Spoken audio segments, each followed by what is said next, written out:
సభాధ్యక్షులు ఎన్టీఆర్ కళా పరిషత్ అధ్యక్షులు పాండురంగ గారికి, ఈనాటి ఆత్మీయ అతిథి శ్రీ పువ్వాడ సుధాకర్ గారికి, మహా టీవీ ఎండి శ్రీ మారెళ్ళ వంశీ గారికి, పెద్దలు జనాబ్ షరీఫ్ గారికి, ప్రేక్షక మహాశయులందరికీ నమస్కారం. ఏ ముహూర్తాన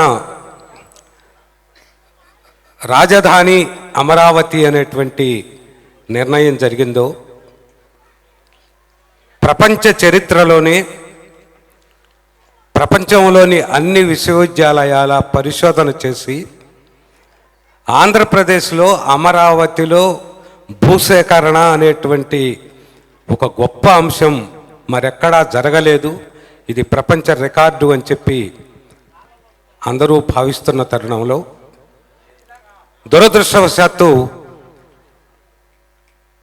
మూడు రాజధానులు అనే మూడు ముక్కలాటను ప్రవేశపెట్టినప్పుడు 2020 జనవరి 21ని జరిగిన సంఘటనను కేవలం తెలుగు ప్రజలే కాదు, ప్రపంచంలో ఉన్నటువంటి తెలుగు వారితో పాటు భారతదేశంలో ఉన్నటువంటి ప్రతి ఒక్కరూ కూడా టీవీలకు అతుక్కొని పోయి రాత్రిపూట 10:45 వరకు ఉత్కంఠతో చూశారు అంటే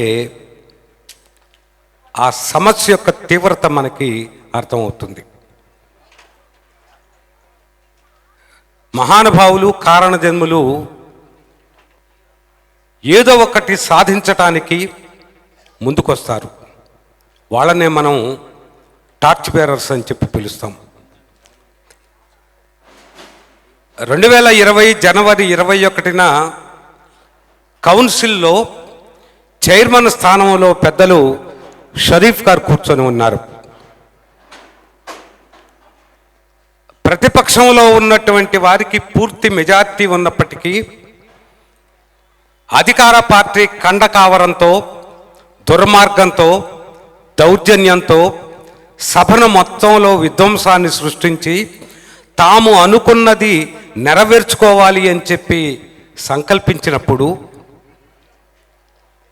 అధ్యక్ష స్థానంలో ఉన్నటువంటి ఆ పెద్దాయన్ని దూషించారు, నిందించారు, అసభ్యంగా ప్రవర్తించారు. అయినా ఆ మనిషి, ఆ మహానుభావుడు చెక్కు చెదరలేదు. ఎంత విధ్వంసం జరిగిందో మనం అందరం కూడా ఆ రోజు అనుక్షణం చూస్తూనే ఉన్నాం. కథకి నాయకుడు కథానాయకుడు అంటారు. కథానాయకుని చుట్టూ కథ తిరుగుతుంది. ఆ రోజు కథానాయకుడు ఆంధ్రప్రదేశ్కి షరీఫ్ గారు. షరీఫ్ గారు ఏమాత్రం జంకినా, ఏమాత్రం భయపడినా, ఏమాత్రం వెనుకంజ వేసినా జరగాల్సిన విధ్వంసం, దారుణం జరిగిపోయేది. మనకి మూడు రాజధానులు అనేటువంటిది తర్వాత కోర్టుకు వెళ్ళొచ్చు, అది వేరే విషయం. కానీ అక్కడ ఒక చైనా గోడలాగా అడ్డుపడ్డాడంటే ఆ మహానుభావుణ్ణి తరతరాల పాటు ఆంధ్రదేశం మొత్తం కూడా కీర్తిస్తూనే ఉంటుంది. నిజంగా నాయకుడు అంటే ఎవరంటే, సుడిగుండాలు చుట్టుముట్టి ఉక్కిరిబిక్కిరి చేస్తున్నా, ఎన్ని విలయాలు వచ్చినా వాటన్నింటినీ తట్టుకొని నిలబడి ముందడుగు వేసినటువంటి వాడే ధీరోదాత్తుడు. ఆ ధీరోదాత్తుడు జనాబ్ షేక్ షరీఫ్ గారు.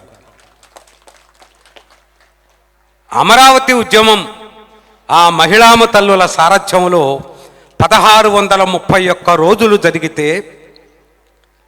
లాఠీలకు, తూటాలకు భయపడకుండా వాళ్ళు వీర వనితల్లాగా వీరోచిత పోరాటం చేస్తే చరిత్రలో అది ఒక ఎత్తు. ఆ రోజు కౌన్సిల్లో జరిగినటువంటి సందర్భంగా షరీఫ్ గారు ఆ ధీరోత్తాతతో నిలబడినటువంటి విధానం ఒక ఎత్తు. అందుకే రాజధాని అమరావతి నిర్మాణం పూర్తయిన ఇంకొక 100 ఏళ్ల పాటు తెలుగు నాట పరిపాలన కొనసాగిన తరతరాల పాటు భవిష్యత్తు మొత్తం కూడా గుర్తుపెట్టుకోదగినటువంటి సమకాలీన కాలంలో ఉన్నటువంటి ఒక చారిత్రక పురుషుడు షరీఫ్ గారు. నిజంగా ఈ వేదిక మీద, ఎన్టీఆర్ కళా పరిషత్ వేదిక మీద తొలి రోజు ఒక గొప్ప వ్యక్తికి సన్మానం చేద్దాము అని చెప్పనుకుంటే అందరికీ అనిపించినటువంటి మొట్టమొదటి పేరు షరీఫ్ గారు. షరీఫ్ గారికి ఈ ఊరికి సంబంధం లేదు, కానీ తెలుగు జాతికి సంబంధం ఉంది, తెలుగు రాష్ట్రానికి సంబంధం ఉంది. ఆ తెలుగు జాతి, తెలుగు రాష్ట్రం కలకాలం గుర్తుపెట్టుకునేటువంటి ఒక వీర ధీర యోధుడు షరీఫ్ గారు. అందుకని వారికి ఈరోజు సన్మానం చేస్తున్నాం. సార్, ఈ వేదిక మీద మిమ్మల్ని సన్మానం చేసుకోవటం అది తెలుగు జాతికి ఆనందమైనటువంటి విషయం. మీరిలాగే ఎన్నో ఎత్తులకు ఎదగాలి. దేశ రాజకీయాల్లోనే మీరు ఒక దిక్సూచి కావాలి. ఆ స్థాయికి ఎదగాలని మనస్ఫూర్తిగా కోరుకుంటూ, చరిత్రలో సువర్ణాక్షరాలతో రాయబడినటువంటి మీ చరిత్ర, మీ ధైర్యం, మీ తెగువ, మీ నిబద్ధత, హ్యాట్స్ ఆఫ్. Thank you. ఈనాటి ఈ కార్యక్రమానికి ముఖ్య అతిథిగా విచ్చేసినటువంటి ఆత్మీయ అతిథి పువ్వాడ సుధాకర్ గారిని తమ సందేశాన్ని ఇవ్వాల్సిందిగా కోరుతా ఉన్నాం. ఇప్పుడు వక్తలు చెప్పినటువంటి మహోన్నతమైనటువంటి వ్యక్తి, స్వర్ణాక్షరాలతో లిఖించవలసినటువంటి వ్యక్తి మన జానబ్ మహమ్మద్ షరీఫ్ గారిని సన్మానించడానికి ఏర్పాట్లు చేయవలసిందిగా